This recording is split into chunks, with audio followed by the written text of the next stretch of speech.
聽唔聽到啊？聽到。我咧就我呢個演講咧，咁就係我呢個講座咧，咁個大綱咧就第一就係香港嘅國際法例啦，咁咧就係然後就出生團會嘅成立其他發展。咁香港嘅墮胎法咧，就當然係同呢個英國嗰啲墮胎法係有好緊密嘅聯繫。咁就我未講個墮胎法之前咧，我就要講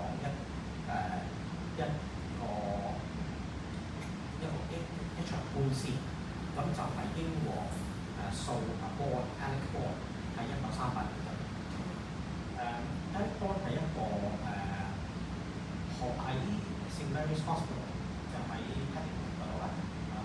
咁佢啱好出名嘅呢個百科醫院啦。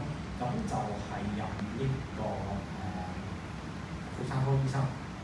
咁當年咧喺1938年呢個 case 係1938年發生嘅，有一個未成年少女經過一個軍營嘅機架，即係都要衛兵團嘅咧。咁佢嗰啲就俾啲即係嗰啲軍啦，嗰啲唔係啲office。咁咧就撳住就一間食人嘅咁佢咧就係就去即係叫警察 arrest 佢啦。咁然後就呢個墮胎，即係呢個案件就係即係呢個案件就係成咗，即係呢個係成咗個 foundation 啦。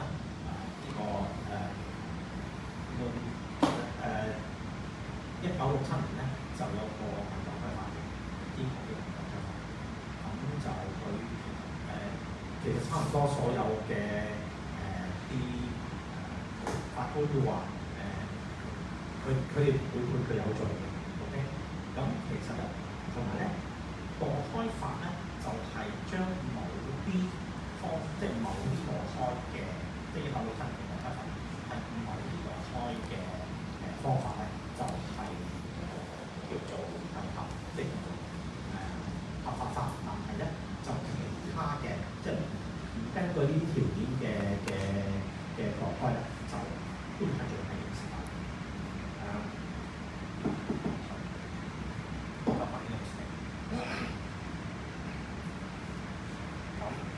咁咧就係即係要兩個醫生啦，兩個醫生證明呢個當事人係會對佢嘅身體，即係 physical health， 即係身體狀況啦，或者佢個 mental health， 即係精神狀況構成一個重大威脅啦。咁或者係有天生嘅缺陷啦等等啦。咁就係嗰陣時就可以去到南亞洲啦。即係去到而家就因為南亞洲其實出咗世都可以命，因為而家生存率又到24週啦。其實而家最細嘅生還嘅 BB 係21週。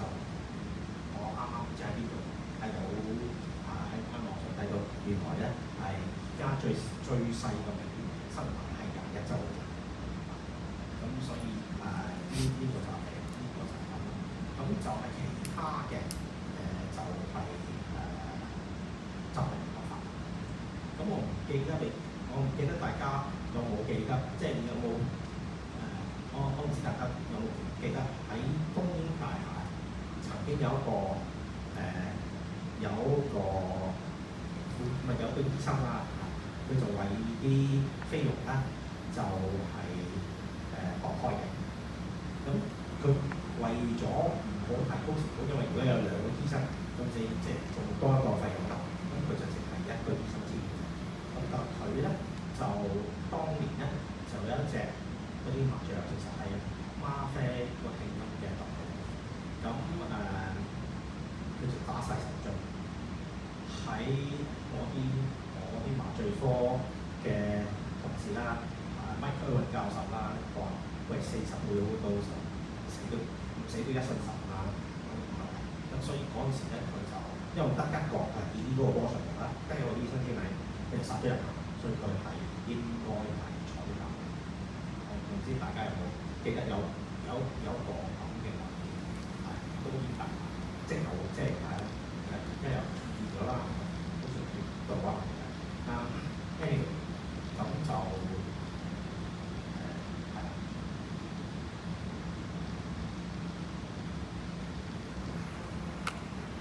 咁就1967年啦，咁就然後就吸翻落去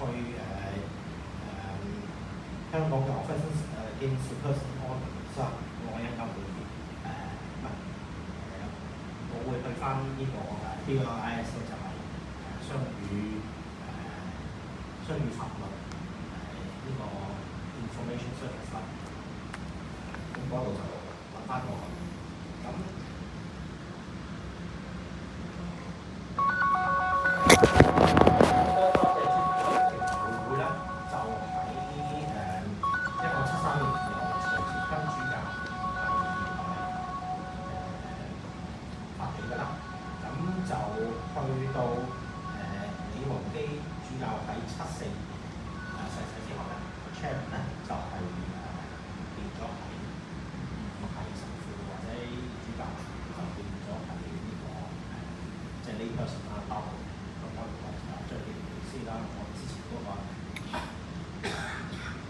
嘅房醫生啦，都唔記得做嘢，都好似有翻10零年咗咯，好似或者10年。好啦，嗱初咧就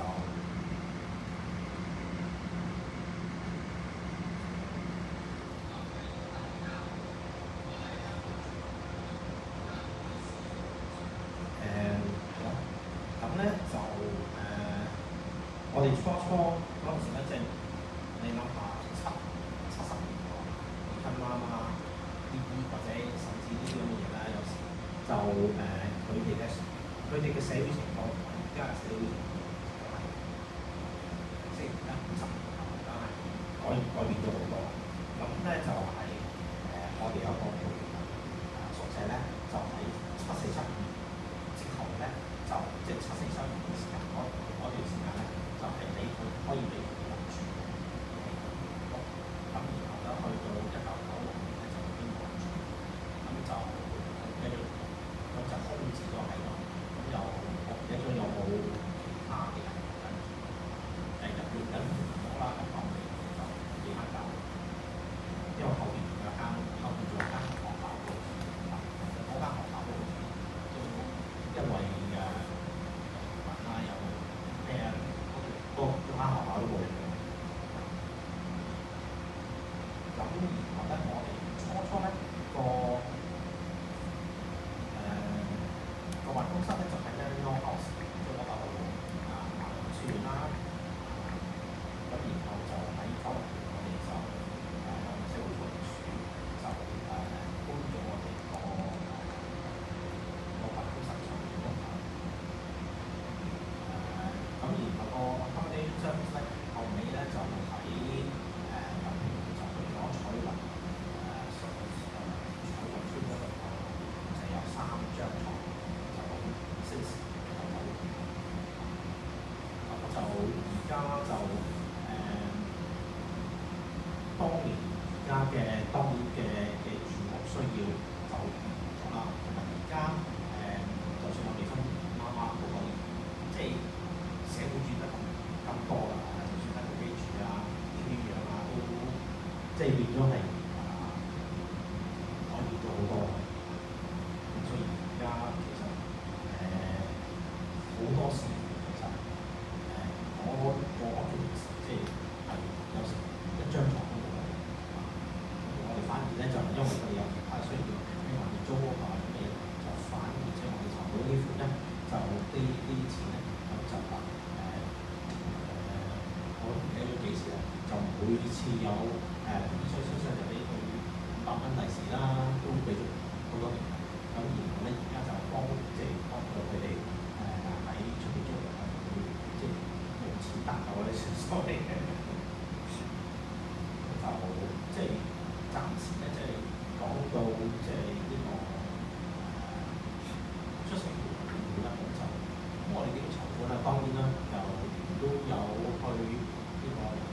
會嗰度籌款啦，咁就啲同埋有時即係因為我哋唔夠大嘅，所以我哋可以申請賣旗因為我另外一個有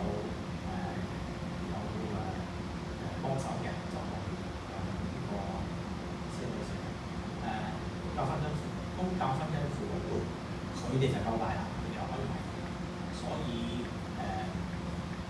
因為佢哋用呢個獎券基金㗎啦，所以就我都上過一次六合彩攪珠所以即係咁我哋即係呢年辦會啊，有時即係問下啲即係諗下啲相熟嘅就得捐款，呢個係我嘅即係小眾。咁好多年即係另外一個咧，就係我哋之前係喺山頂做過規劃嘅，咁嗰度都係啲人即係捐款啊，或者呢個捐款啦，因為我哋有個山頂嘅規劃，但係好似都冇做咗5、6年啦，可能以前年年都搞㗎。係以前年年都搞，係啊，我最後嗰次都。如果我唔記得啦，同我花多多數一齊係啊，一齊行嘅，所以都都有分享上下冇做嘅。以前搞親咧，主教都嚟嘅嚇。所以呢個就冇威博有啊，因為其實而家就好似。最近嗰幾次都唔係好多人參加，咁又即係你咁樣搞法，就真係冇咩心機去搞。如果你真係得小花三幾隻，真係冇心機去搞。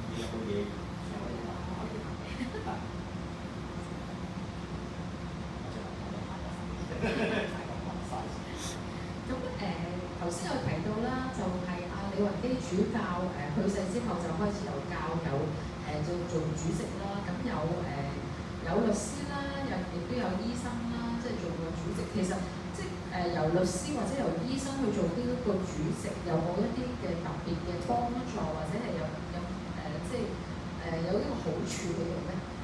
嗱，咁醫生做就即係容易知道發生緊咩事啦，即係譬如墮胎啊嗰啲。因為其實而家墮胎就應該香港冇咁多用藥物墮胎嘅，因為咧我記得咧就有一隻藥物咧就叫做 Misoprostol。咁初咧喺我仲喺英國嗰陣時咧，佢就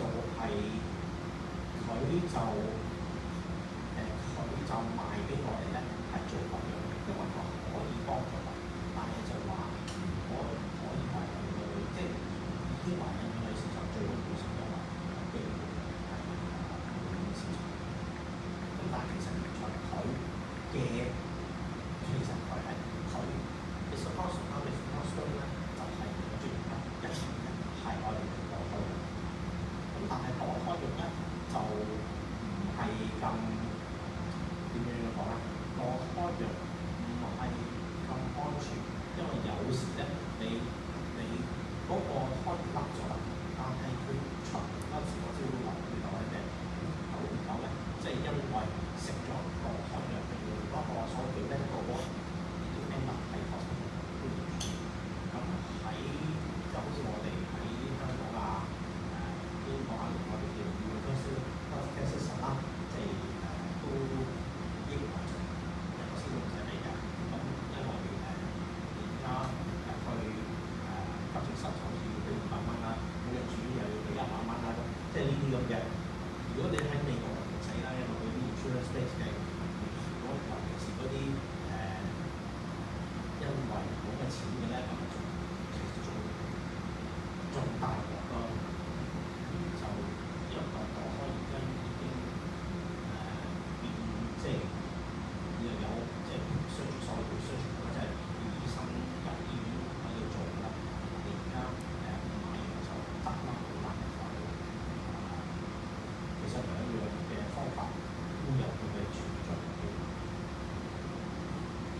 另外咧，我哋又想問下出生權維護會同天主教醫生協會同埋護士會其實有冇啲咩關聯？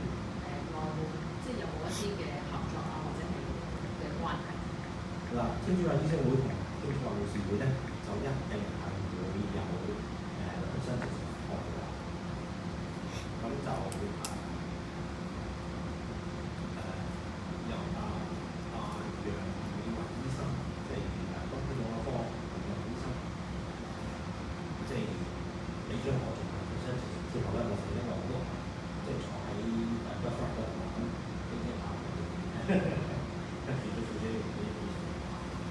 咁天主教護士會係有嘅，林建成啦，係我哋嘅護士會嘅代表。咁你哋即係話會唔會有一啲合作或者係做啲咩咧？即係除咗話佢哋嗰個幫嗰度一齊即係喺工作上或者係個推廣上。暫時冇啲咩特別嘅嘢。咁當然啦，你即係會嗰陣時，即係可能係一時有啲攤位啦，咁就即係會有時幫下手啦。咁同埋咧，我哋就係好多時咧，萬物會係會有啲中學嗰啲學生啦，咁嚟做 volunteer 咁每年嘅即係而家就未必未必得閒啦，先啦香港學生學校嗰邊咧。咁我哋最 usual 係請佢哋即係即係有人嚟嘅，就請到中國基督科嘅請佢哋嚟，我哋講啲專業嗰啲唔同。咁而家我哋就我哋一定會嚟到嗰啲又好，嚟到嗰啲都會喺個即係會先到啲特別同學俾佢哋咯。咁我哋亦都有啲仲有咧就係嗰個寬信子計劃。寬信子計劃咧就係比較輕嘅，即係應該係22歲以下嘅年青媽媽。22歲以下嘅年青媽媽，咁我哋就幫佢。咁就寬信子計劃嗰啲媽媽有出席到嗰啲，咪有嚟我哋 AGM 嗰啲。咁就嗰個係另外一個，即係另外一個life 嘅。其實頭先有提過就係life 好似而家即係譬如辦活動都少人去參。咁最近前一排美國咪有一個後生嘅查理柯克，係啦，咁佢個死亡，因為佢都係一個 pro-life 嘅一個人士啦。咁其實會唔會可以帶動到一啲即係個關注咧？起碼同埋參與嗰啲。我諗咁我哋唔記得咗我哋個網站開咗幾耐啦，咁但係即係呢啲嘢可以拎翻去咯。咁同埋因為其實另外咧就除咗出生權會啊，其實咁我哋有一個 pro-life 嘅 Facebook 唔係啊 Facebook 群組。Connie Chan 嗰個我哋有個 pro-life 嘅，即係我有個 pro-life 我相信係好多嘅人士啦，包括修女啊，咁就咁如果你拎咗，至少可以俾嗰啲人多啲資訊啦，咁掟翻上去，即係我哋自己嘅網站啊，參與或者參與咗大嘅。咁同埋即係其實有好多問題嘅，即係呢啲我哋譬如嘅話，喂有冇喺即係啲promotion training 啦，咁其實就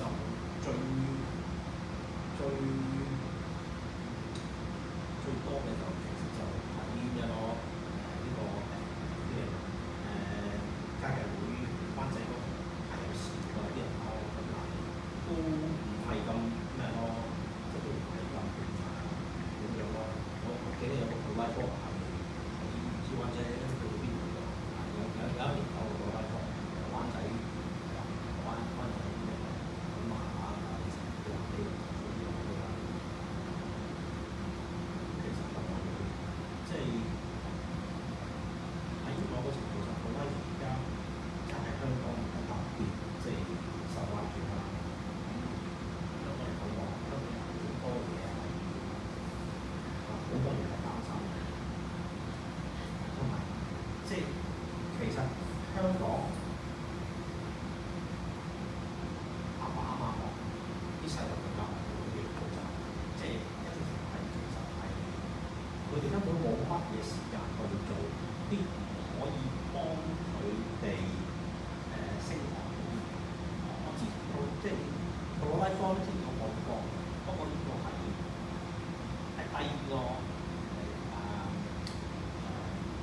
集啊、文學戲啊嗰啲咁咧，就都好多嘅。咁喺頭先啱啱提到家計會，我都想問出生權運動會同埋呢一啲組織，譬如家計會或者係母親的抉擇，佢哋有咩唔同啦？佢理念上或者係佢哋行動上有咩唔同Mother's Choice 好似係接受16歲以下唔墮胎俾人領養嘅媽咪居住嘅，過咗咧就18歲以上咧就叫佢過嚟我哋呢邊求助查詢咁啊。其實我哋另外一個 service 就係我哋個即係電話諮詢嗰個咩啦，咁有時就係即係如果係好細個嘅，咁就可以去 Mother's Choice 大個啲嘅我哋叫咯，即係 Mother's Choice 可以俾佢哋即係可以幫到，但係即係16歲以上以下唔係即係16歲以上嗰啲咪介紹過嚟。要我哋咯，咁所以我哋個將個 online 都其實有都有即係有啲諮詢，即係有即係可能攞到500。家計會咧，因為我記得歷史上嘅家計會其實佢嘅前身係優生學會，咁優生學會應該係即係揀啊嘛嚇，咁仲有啲咩同埋會唔會已經唔同咗咧？即係同優生學會嘅時候。嗱，其實咧你睇個 abortion act 啦，或者之前啲法律咧，咁佢係話有其實佢都有個優生嘅概念喺度嘅，即係佢話幫佢即係 disabilities，咁學校可以俾人講，即係都要咁其實有時呢啲嘢咧就因為有啲嘢咧，其實醫生可以做好多。我有個好朋友，我第一次帶人俾去得嘅，但佢哋跟我一齊去希望書呢個嗰個大標籤各方面咗一年，咁佢即係嗰陣時，即係我係第一次去北上，我第一次去得咁。即係呢個優生學呢樣嘢係根本係都變咗係一個咁你諗下，其實優生學呢個優生學喺歐洲，你諗下大屠殺，即係多羅多生6萬個猶太人死亡，你知唔知？初係個 Action T4嗰個 program。Action T4嗰個 program 咧就係優生學開始。咁我收會，我係買卡嘅時，所以我係我在做收視。我收會有一個Blessed Hours Ralph von Clemens 係一個主角，係德國司教專家點樣喺度喺呢邊啊？唔係 Munster Line of Munster 佢後尾最臨死前係俾咩係教宗啊？佢做咗書記，咁佢係第一個係呢個condemn 咗呢個 Action T4，係因為其實嗰個就係優生學嘅，咁然後整下咧就變咗大屠殺 Action T4，咁就你話優生學啦，咁我話我收會裏邊嘅呢個征服。House Count of Munster Ralph von Clemens Line of Munster 佢咁呢個佢係為咗而家 Ralph von Clemens 咁佢呢個就係你諗下優生學先，然後整下 Action T4嘛 ，Action T4之後就變咗呢個猶太人大屠殺5萬6萬6萬蚊計。又講翻香港呢度咧，咁我想因為你喺呢個會都都有段長時間，其實你哋個會比較活躍嘅，即係已經都10年歷史啦。比較活躍係邊一個年代嘅時候咧？我諗應該係初即係發起嗰陣時啦，因為我知道嗰陣時咧就培文應該冇人住㗎啦，我入嗰個交易天嗰陣時，培文應該冇人住，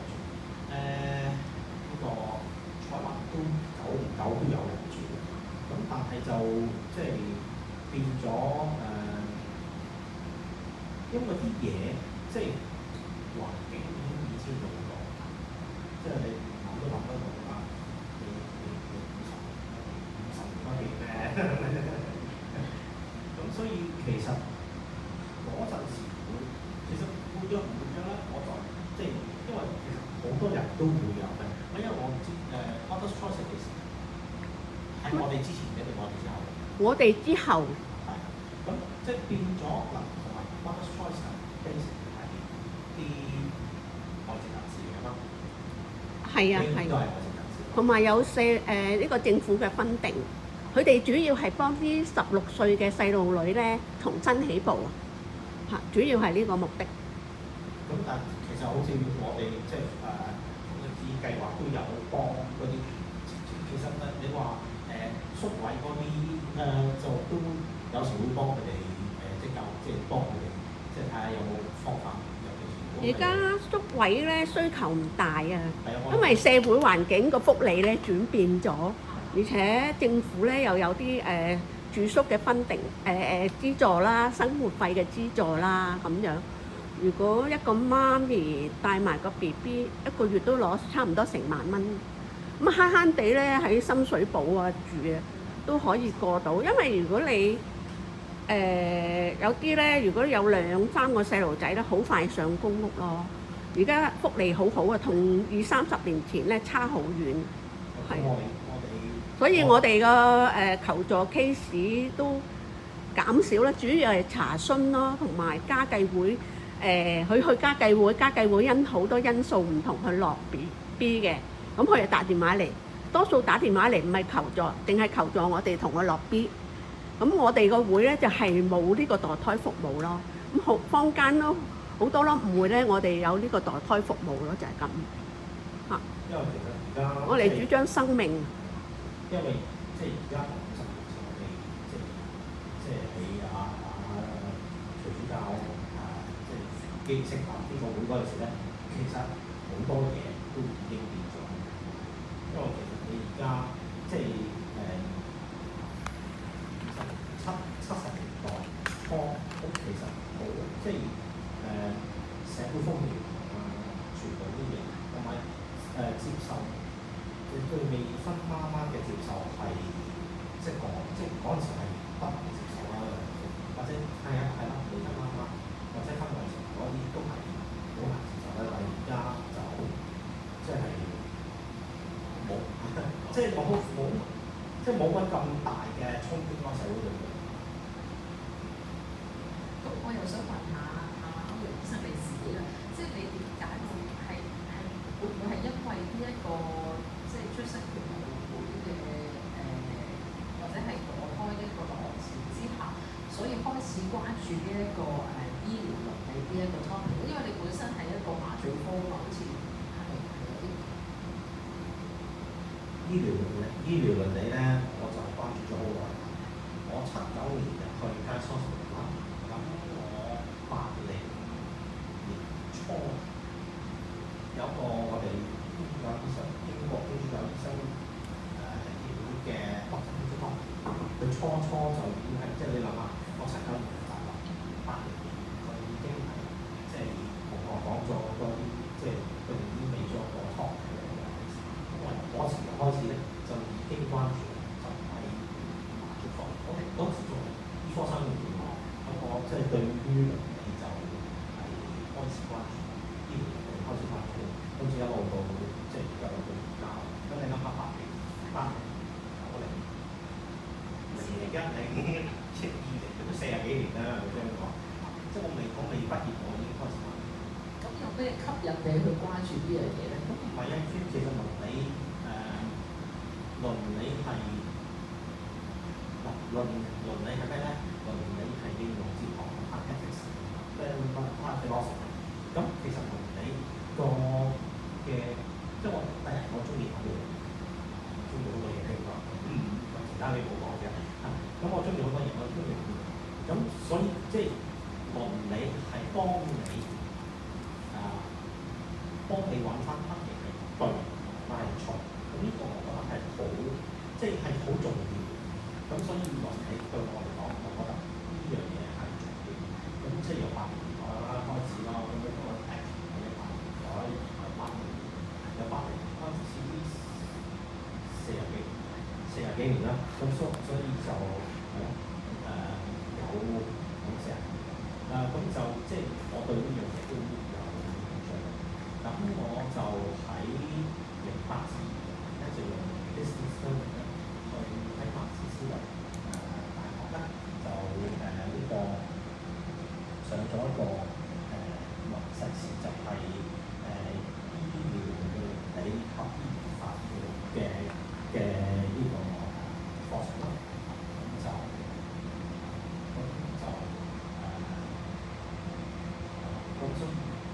之後咧2016年9月出版嗰本 Medical Law and Ethics 學科第一個 chapter 就係我寫呢個philosophy of ethics 嘅 chapter 咧，有人就放咗韋醫生嘅飛機，醫生呢個杯嗰啲嘢啦，咁佢就出翻個 chapter，我即係佢寫法。講起傳翻，你估最多人接受嘅移植係乜嘢咧？個醫生護士都點講？輸咗咩？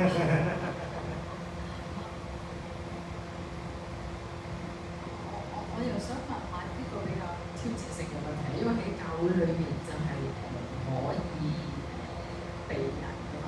咁而家個社會變咗咁多，如果避孕嘅話，其實咪可以即係避免咗墮胎呢一個更加即係啱教會呢個教義嗰個做法咧。嗱，其實咧有啲唔需要用藥物嘅，叫自然加藥物 NFP。咁其實就係舊嘅咧，就係用所謂嘅 carbon 咧一路水物。咁但係其實而家咧就有好多唔同嘅。第一咧就係排緊嗰個 spec 個體溫，即係好啲。咁當年咧初用體溫嗰陣時，啲女士咧就佢係好多時會有個陰道咯，佢就覺得好唔易發出，因為你排緊嗰陣時咧，嗰個陰道嘅黏液咧係有結嘅，變咗好流嘅，即係流質嘅，咁所以點解呢個就幫佢？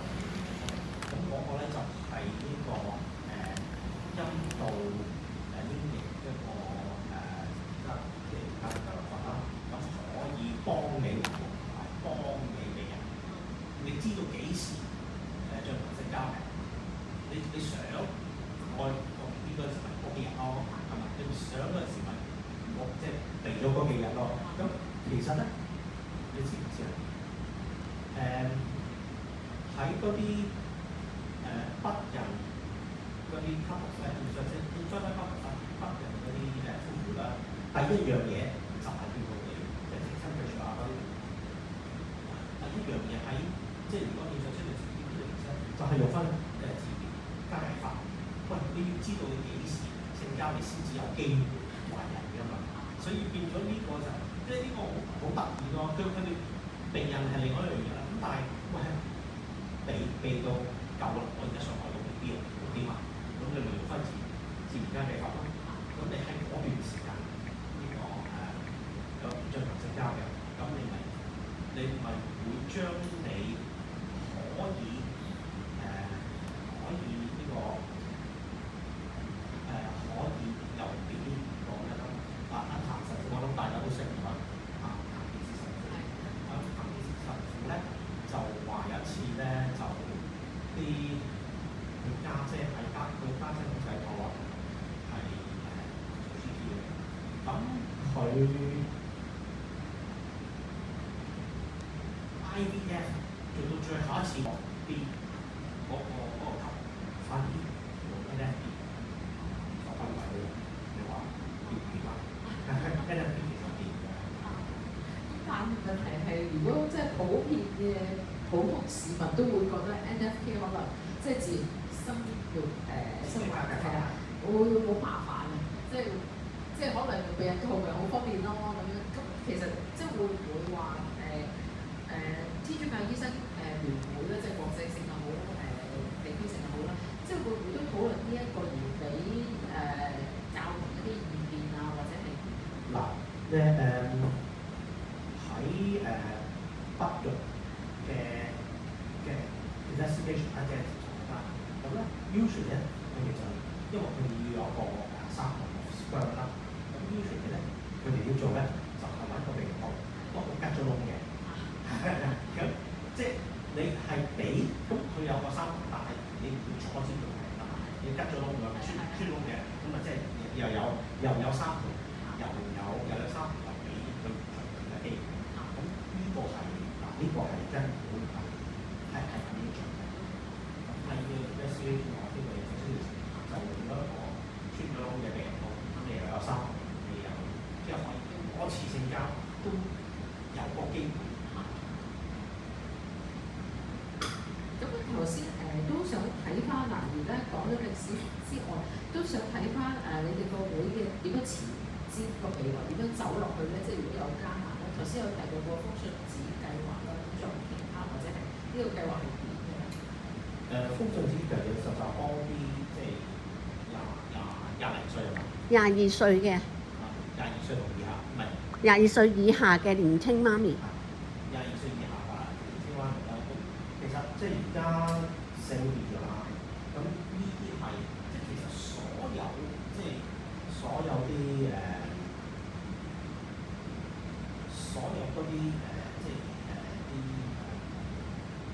女子係想結翻佢哋嘅啲嘅，即係其實就好多時都會係嚟我哋即係去嚟我哋度即係揾resource 啊，揾資訊啊。咁我諗其實而家因為50年前而家30年前，咁其實點樣都好，就我哋係要話翻俾人聽，有好多嘢都係需要去墮胎。我第日喺個講義度咧，有一個其實係好即係佢哋話佢唔會出世得到嘅，但係佢已經係5個嘅，咁但係佢已經唔知2歲定3歲。就算我嘅先自由啦，我同佢第一次去到德國啦，咁我哋2003年咧就SARS-1啦，咁佢咧就因為嗰個係13即係幾個咩Mauthausen，咁所以佢就成日入醫院啦咁。話就話出唔到世，但係佢係immaculate conception，咁 immaculate conception 就出咗世，就應該夠即係夠一個即係夠6個禮拜嘅，佢就我都叫做報告啦，咁就但係至少出到世啦，唔係真係4分鐘咯。咁而家即係就算呢啲咁嘅嘢都好多時啲醫生就話你即係搞唔掂㗎，同埋即係好簡單啫嘛。有時咧呢啲我記得喺英國咧就係話另外一樣嘢咧就話，譬如有啲醫生喺我哋呢度個 life 嗰啲時候就幾樣嘢嘅。佢話呢啲嘅殘疾咧係有問題嘅，出唔到世或者咩都唔使到。咁呢個唔緊要，但係其實最緊要嗰樣嘢咧，我記得 Joseph 同A 咧，佢就話你要問啲 look after 你嗰啲醫生呢啲問題，咁佢哋一定要俾答案你㗎，因為我哋知道點問啊嘛。嗱呢個又係另外一個幫到，即係幫到人叫啲醫生叫人哋墮胎就因為出唔到世啊，咩都唔出鐘㗎。咁但係你識點問嗰陣時咧，咁佢哋就打咗個答案。即係對於我哋而家 Pro-Life Committee 其中嗱 Pro-Life Committee 就咩啦？金醫生啦，同埋陳其倫醫生啦。佢咧醫生自己係個腎臟科醫生嚟㗎嘛。咁即係譬如好似有啲孕婦啊，即係你話喂唔可以即係唔可以發呢個好特別嘅地方。一陣間就講，即係其實真係希望佢哋即係佢叫做好健康，就希望佢哋冇生到細路㗎嘛，即係性交啊乜嘢。咁我記得有一個笑話就係佢哋冇結婚啦，不過佢哋其實都有成3、4個仔出嚟喺即係外國啦。同埋即係其實咧啲人唔知道，其實你為咗你國家、你屋企同埋你個團體、你個社團嘅責任就係要有細路仔。維多利亞時代即係有時啲女士啊，或者係啲性交嗰陣時咧，可能係舒服咁啦，所以話 lie back 嘅 think of it， 因為你係要為你個國家生仔。OK， 你聽我呢個説話，因為其實因為如果國家係冇人嘅，即係你諗下，如果你話一孩政兩孩政策，一孩政策，而家原來啲國內啲夫婦啊，發現如果個細路都冇，原來係即係享受得好多嘢。而家兩孩三孩政策，你踢佢都未必，你踢佢都未必生仔啊！即係你，咁呢個其實又係另一個問題啦。你如果有冇人即係喺國內啊嗰啲初嚟墮胎啊乜都唔成，而你而家連仔一個都唔生，咁國家死喎！你冇人咩喎？嗱香港係最差嘅，香港係即係0.幾嘅更加好嘅。咁香港係世界出生率係最差嘅地方，但係國內即係都多樣啦。咁你咁樣咧，就一攞落去咧，就香港就冇香港，即係以後都冇香港人嘅。即係呢個反而就係、即係你家庭計劃好啊咩？呢個係你嘅責任嚟㗎嘛。你對自己、對屋企、對即係屋企，你對你個社團、你個國家、你個 community 乜差都好啦，呢個係你嘅責任㗎嘛。你如果冇人，就冇家，更加冇國，你個團體就冇。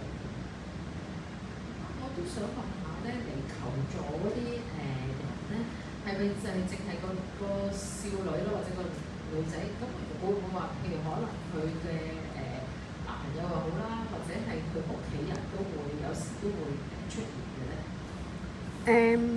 男朋友啊，懷孕嘅媽咪啊，嘅媽咪啦，即係未來嘅即係外婆外公咧，都有電話嚟嘅。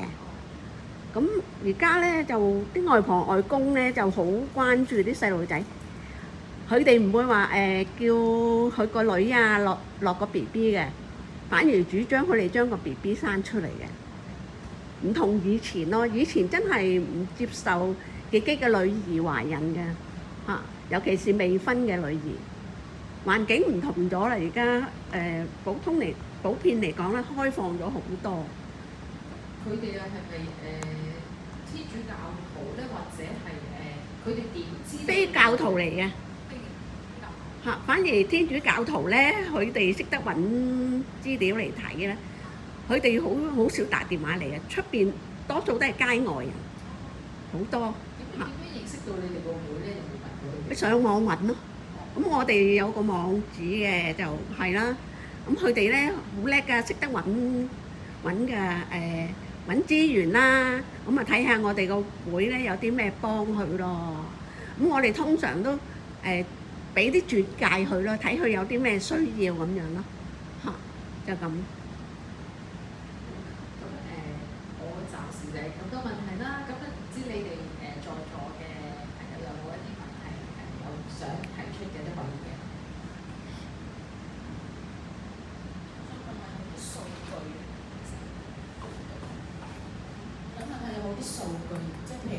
即係你一年裏邊有多過幾多人啊咁樣，或者咁多年之幾十年啦，總共有幾多人係即係你係幫過接受過你哋嘅幫忙啊咁樣？我諗數據係有嘅，不過我唔喺身上有咯，係啊。咁我哋可以揾翻即係因為我哋每次即係開會啊，今天都有啲嘅。咁你話即係70年代有幾多數據我就唔知道啦。咁睇下揾唔揾到我哋啲啱啱分。咁就但係譬如我入嚟咁耐啦，我諗都有做 channel 我已經做咗成10嚟年啦，係咪？點止啊，20幾年啊，起碼25年啊。我做 channel 有25年咁多嘅咩？係啊，差唔多啦。咁即係我睇到咯，睇翻啲記錄。即係唔係話我入咗個會幾耐？你入咗個會咧就做副主席，跟住2-3年後就做 chairman。即係我都20幾年啦，有25年啦。我都入咗個會幾耐啦。咁即係我個時間啦，同埋即係 Edgar 啊，或者之前咧，其實有數據嘅。咁你話70年代咧，咁嗰陣時好多跨人㗎。係啊。因為唔同啊嘛，嗰陣時冇呢個良好嘅社會福利啊嘛，好多。所以其實即係我哋嗱，其實70年代嗰陣時就好多跨人嘅，而家即係嘅求助個案就已經少咗好多，因為社會福利啊、社會嘅接受呢個離婚懷孕啊，或者即係等等啊，或者個即係話或者譬如就算有就算有即係有丈夫嘅，佢話你再生多個我就㗎啦，即係都係㗎嘛，即係都有呢啲咁嘅例子㗎嘛。所以我諗即係而家嘅個案應該係少過當年好多添啦，應該。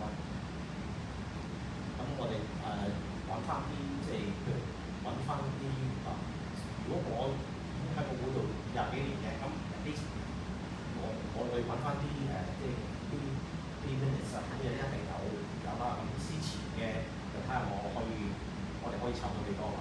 呢啲就會喺啲即係喺個行業嘅即係再整下。係，我哋稍後都會有歐陽醫生嘅講義，我會擠翻上我哋嘅網站嗰度。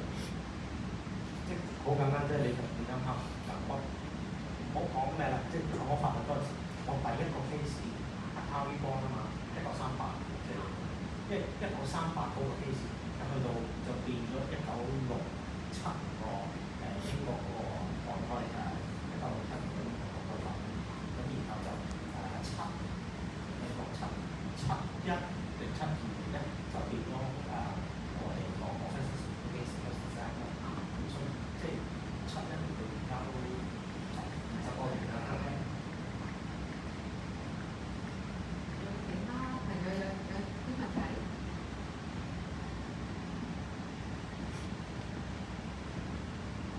我想請問你係呢個會嘅職員職員你都做咗好耐。18年啦。OK。咁你係咪即係譬如嗰啲熱線電話咧？咁係即係你去負責去係啊，即係第一個去接觸佢哋嘅。係啊。通常佢哋啲有需要嘅人，佢哋係即係一打嚟會係有啲即係譬如情緒上邊啊，或者係點？可唔可以有啲例子可以話俾我哋聽？你介唔介意出嚟我哋講下？我諗唔使啦，我就咁講啦，好唔好啊？攞個咪，你揸住我揸住俾你。我已經夠大聲啦，唔使咪啦。主要咧，佢哋咧就係求助墮胎。係。咁佢哋打嚟咧就冇睇清楚我哋個會嘅名喎。出生權維護啊嘛。係啊。嚇，早嗰4-5年咧就最多咧就係男士打嚟咧就話第一句就話想落 BB 男士啊。係。自從政府咧有嗰2萬蚊啊，同埋嗰個福利改變咗之後咧，即係墮胎個案咧就少咗好多咯。就係主要係查詢啦，咁我睇下佢有啲咩事咧，就轉介去適當嘅部門幫佢哋咯。咁而家啱啱相反咧，我哋個會咧多數都係做轉介，係就係咁樣啦。哦，咁頭先話個男仔打電話嚟，咁一聽到話我哋其實唔係幫你墮胎嘅，咁係啊佢會唔會即係突然間一個醒覺啊？又或者係佢就收線咁就算啦，就唔會再唔會嘅，佢好耐性聽我講。調翻轉頭，我講翻俾佢聽咧，如果墮胎有咩對個女方有咩壞處啦，有咩唔好啦，點樣影響嗰個你個女朋友或者你嘅太太咯。調翻轉頭，我就同佢講耶穌啦，希望講服佢咯。即係問真講，我哋做呢份嘢咧，一個 BB 喺呢個世上咧，你就有一個恩寵喺度嘅嚇。爭得一個得一個咯，就救得一個得一個咯。希望佢考慮咯。咁我覺得我哋出生權維護會做呢個普拉嘅活動咧係好有意思，所以我做咁耐嚇。好好，唔該晒你，都幾特別嘅一個例子嚟嘅，因為我哋不嬲都講知時光。請問而家就仲有住宿嘅提供㗎？而家其實有住宿嘅提供。我哋係仲有宿位嘅，不過就好多年來咧都久唔久有一個入住咯。有冇咩要求？即係要點樣先入住？第一，佢哋要求喺呢個彩雲嗰度住咯。咁彩雲有幾方面，即係交通啊嗰啲咁嘅嘢，就因為我自己揸車啦，咁所以即係我去過彩雲嘅，但呢個唔係一個即係我唔知道究竟幾方便或者幾唔方便。咁呢個係第一樣嘢咯。咁佢哋係要想入嚟住先得㗎。我唔係監佢入嚟住啊嘛。咁我諗其實而家就應該比較少人要入嚟住係咪啊？一般打電話嚟求助住宿嘅婦女咧，佢都係以為我哋係會提供呢個食物俾佢嘅。咁我哋咧就係主要係收18歲以上㗎啦，因為佢將來都要面對個 BB 啊嘛，佢要學識獨立生活啦。我哋有呢個廚房啦，公用啦，俾佢煮食。咁有一間房，佢將來 BB 出咗世之後咧一齊住嘅。咁但係咧，我哋最多住1個月嘅啫。BB 滿月咧，我哋就要離開宿舍啦。咁同埋我哋又要收翻少少宿費啦。1500幾蚊。咁如果佢冇能力咧，俾咧，我哋同佢俾住先，或者同佢求助呢個社會福利處，同佢俾呢個屋租咁樣咯。咁佢哋可能覺得話入到嚟又冇得提供住，唔係冇得提供食用，乜都要自己做，咁覺得唔係幾理想咯。因為點解咧？我哋咧都有一樣咧，就係我哋喺嗰啲各大酒店嗰度咧，就收咗啲食物翻嚟，經過處理就賣飯盒俾佢哋，20蚊一個。咁因為咧我哋咧嗰個會咧就交俾彩雲宿舍嘅社工處理嘅，咁就好自由嘅。有啲有翻工嘅，咁只要夜晚10點鐘翻嚟宿舍咧係 OK 嘅。又可以俾探訪啦。咁我哋有共用嘅廁所、浴室、廚房、BB 沖涼盤。咁我記得高峰期嗰陣時咧，我哋啲個案多，即係個住滿晒咧，我哋就俾隔離明愛彩雲宿舍過去住，即係我哋滿座就俾佢過去住咁咯嚇。咁我哋好好啊，有明愛彩雲宿舍咧義務幫我哋咯嚇。不過而家啲人即係覺得我入嚟住應該又有得食啊，有人同我湊 BB 啊，各樣嘢咁，所以佢哋住下有啲都走咗去嘅。不過而家嘅社會唔同啦，生咗 BB 出嚟咧，多數自己領養翻，唔同我睇翻以前嘅嗰啲文件咧，就多數俾人領養，因為佢哋真係實在太細，我睇見佢哋都想得14、15歲就懷孕，佢自己都照顧唔到，咁啊係俾人領養咯，都有啲就外國領養啦。我有一次聽電話咧，就有一個女仔咧就打電話嚟，我嗰陣時20幾年前生個 B， 我想見佢啊，你可唔可以同我查啊咁喎？我話我真係幫你唔到啊，呢樣嘢保密嘅咁樣咯。以前生出嚟咧，10個有8個都係俾人領養嘅，唔係好似而家咁樣咧，就10個有9個都係自己養翻嚇。社會唔同啦，已經係啦。 18歲以上未婚先入住，無論已婚同埋未婚都可以入住嘅。咁咪可以家庭一齊入住，定係淨係女方？淨係個孕婦咁由佢未生之前去到佢生完1個月，就離開宿舍啦。即係話未生之前佢嗰個懷孕期去到佢嗰個都可以住呢度。係啊係啊，住到佢生為止咯。就一間獨立嘅房啦，房裏邊有張 BB 床咁樣嚇。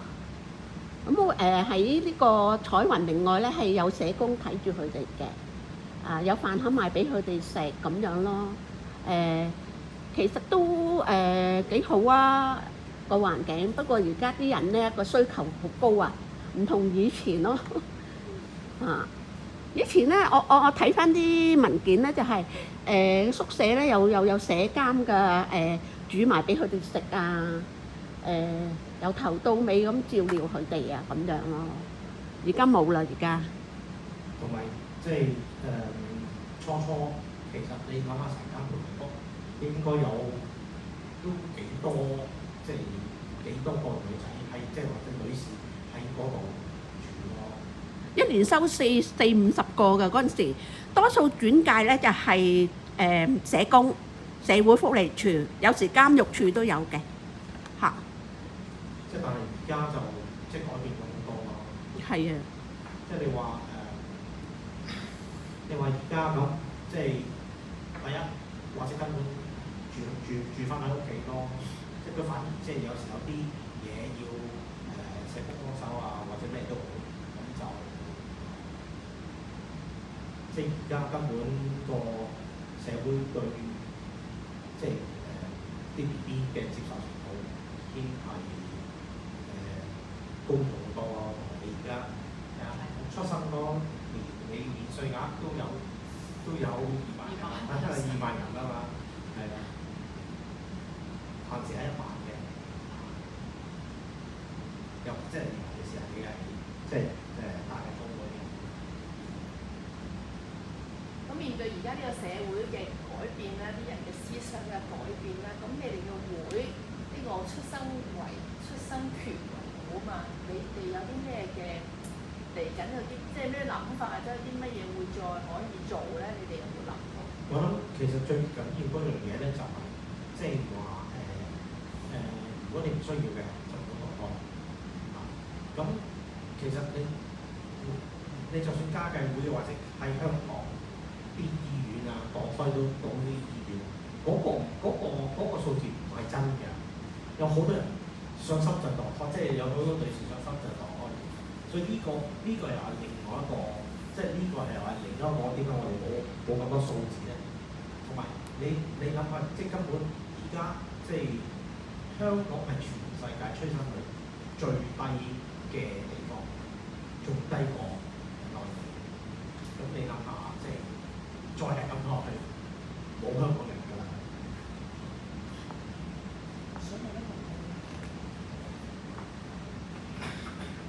因為咧，頭先聽到呢個宿舍咧就喺彩雲村嗰度啊嘛。咁其實嚟講咧，同附近嘅聖母醫院咧，會唔會有咩聯繫或者關聯啊？或者佢哋有冇呢個轉介，或者佢哋冇啲護士過嚟幫手咁樣啊？根據我嘅認知就冇，因為其實即係你而家第一你冇咩特別緊要佢要。因為我唔記得聖母醫院有冇產房，即係佢喺邊度有產房，咁佢即係如果佢喺彩雲度住，咁咪即係去聖母醫院嘅產房咯。咁之後之後咧，如果佢喺嗰度生嘅，就之後梗係有即係啲助產士啊、啲姑娘啊幫佢哋幫下。即係如果佢，因為其實呢啲即係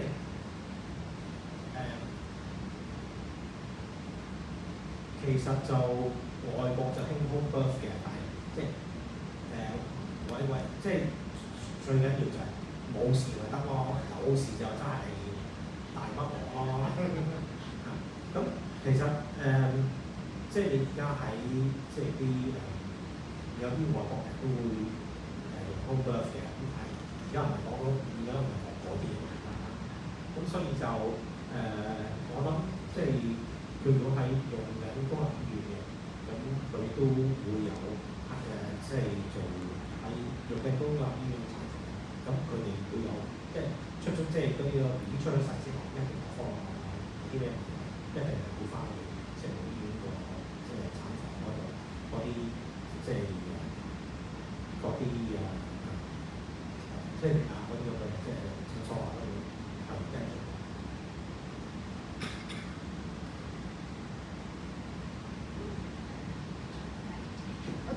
我想問下，因為你哋天主教會背景就係係咪啊？咁我想問對於對墮胎其實係冇任何嘅條件係可以容許墮胎嘅永胎，even 個 BB 係有缺陷。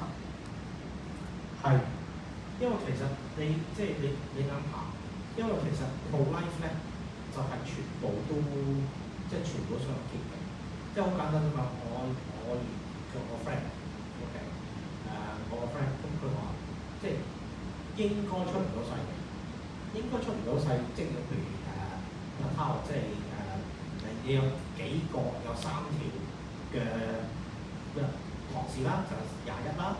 18個好似叫 Edwards 啦，13就係叫做 Patel 啦。咁嗰啲你唔係即係嗰啲其實你頭先綜合症最咩咧？最常見㗎啦。咁你頭先綜合症，你明唔明啊？係有啲係會有問題嘅，你係要做手術嘅，譬如心臟血癌啊嗰啲係要做手術。咁但係18啊、13啊嗰啲都唔係，即係唔係一定係好唔係第一唔係一定出唔到世。第二，譬如我話我個 friend 第一次同佢去羅德科個 friend，咁佢嗰時03年阿康都有佢喺medical consultation 出世，佢係活唔到2個禮拜，但係佢都喺即係出世後都活過啊嘛，係咪？都領咗洗啊嘛 ，etc 啊嘛。咁其實呢啲先至係即係呢啲先至係重要嘅，呢啲先係重要噶嘛。唔係話邊個出到世，邊個係出唔到世啊嘛。出唔到世冇辦法啦，成咗鐘。但其實而家呢啲咁嘅嘢就唔係即係呢啲咁嘅缺陷唔係咁咩啊嘛。講起我又真係，唔係講起我好興嘅。講起我好興啊！我有一次喺UCH 同埋香港嘅醫院啦，係 University College Hospital 做當日嘅產房最科醫生啦，有對夫婦係大狀嘅，大律師啊，大狀。咁佢哋就話嗰啲 ultrasound 咧，見到佢係呢個通常一個好 simple 嘅，係咪？佢18週嚟開始，呢個通常係一個好 simple 嘅，即係缺陷。有啲人我覺得咧，而家咧嘅科技咧係開咗刀補咗之後咧，你係要好埋望住佢，睇住佢笑，你就知道原來佢間時係呢個通常。咁佢都要墮胎，我揼佢啦。即係你明我講咩？我揼佢啦。即係咁樣，有啲人係即係你講優生啊，咁都要墮胎嘅，係優生床叫做即係 most high degree 啦。其他嘅我有記得就係因為而家講開啦，我記得就有一個係天生遺傳性嘅斜視，又要墮胎，即係呢個好似係香港嘅。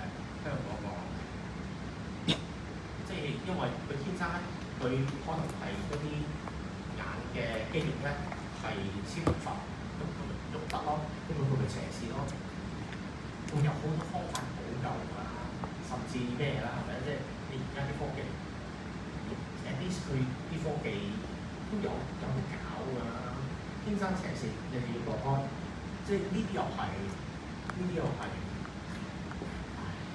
不可理喻嘅。其實我想問多個問題就係主要關於天主教會嘅睇法，就係因為呢啲有好多時遺傳嘅都要驗或者係即係要進深嘅檢查先會留意到，譬如咁樣就唔同你就咁照超聲波見到嘅。咁係咪其實喺對於天主教徒嚟講係唔容許做呢一啲嘅，即係譬如高齡產婦好多時會叫你 check 下個頸，即係嗰個 BB 有冇抽位抽去會唔會係唐氏啊咁樣？咁呢啲要進深嘅檢查㗎嘛，係咪唔容許有呢啲嘅檢查？因為都冇意思，如果你根本都唔容許去落胎，知道都冇意思㗎嘛。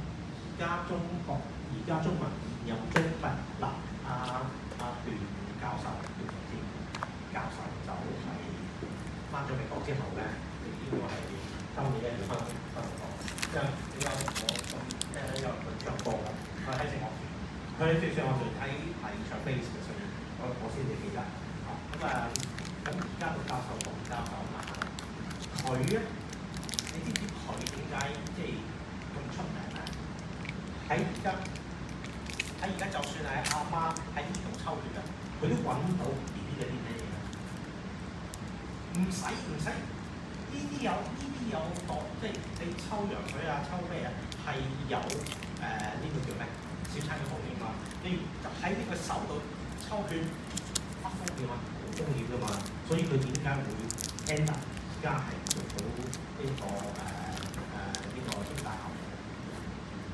即係其實就係呢個問題啦。而家好簡單啫嘛，抽血就揾到啦。你要揾嘅就揾到，揾到呢啲 DNA 喎。真係啊！邊度抽血啦？呢度抽血好，邊度抽血好？邊3度抽血都好啦。總之喺阿媽嘅血裏邊揾到 BB 嘅 DNA。我唔使做呢啲咁嘅抽羊水、抽乜嘢㗎啦。嗰啲係好，即係你要唔要墮胎都好，嗰啲係有個風險㗎嘛，小產嘅風險啊，流產嘅風險。咁抽血就冇㗎，我同你我都個個人都抽過血啦。阿媽係唔係都要抽血㗎啦？睇下佢會唔會即係因為咧懷孕嗰陣時咧係未懷孕或者初懷孕咧就個血紅素你根本嘅貧血㗎，你懷咗孕咧你就嗰個血紅素仲會跌低嘅，所以係唔係都要抽血㗎啦？咁你係唔係都要抽血？而抽血裏邊可以揾到 BB 嘅 DNA， 咁使做乜嘢啫？乜嘢其他嘅表現？所以而家就唔係玩嗰啲嘢，係玩呢啲嘢，玩抽血啫嘛。你會即係你喺阿媽嗰啲血度抽到有咩問題？其實已經係變咗即係 a whole different story 咯。抽血嘛，係咪都要做㗎啦？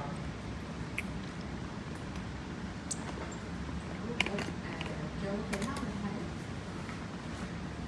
咁如果冇其他問題嘅，咁我哋今日就好多謝歐陽嘉健醫生啦，幫我哋做呢一個嘅講，亦都多謝大家嘅參與。正如開場之前啦，我哋就講咗天主教研究中心咧，而家係做緊一個叫天主教與香港華人婦女嘅歷史研究。咁今日呢個講座啦，我哋 poster 都寫咗係一個系列嚟嘅，咁啊系列1。咁我哋遲啲都會有另外一個嘅講座嘅。咁請大家留意我哋嘅網站啦，同埋 Facebook 專頁。我哋今日亦都帶咗一啲我哋天主教研究中心出版嘅書籍嚟送俾大家，咁可以大家有興趣嘅話都可以攞嚟睇下。咁其中有一本咧都係前幾日先至印好嘅，咁咧就新鮮出爐。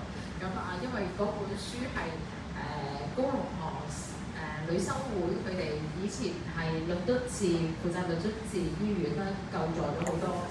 係啦係啦，咁因為而家佢哋啲修，我哋今年年頭就出咗中文版，咁因為佢哋啲修女唔識睇中文，所以我哋就幫佢哋翻譯咗英文嗰部分，係啦，咁所以大家如果有興趣都可以攞幾本啦嚇，攞一本啦嚇，我哋真係剩翻唔係好多隻。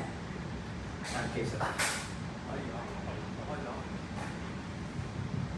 其實咧就天主教醫生會其中兩個翻譯 assistant 翻譯同 sister Gabriel 咧，都係多倫多修女。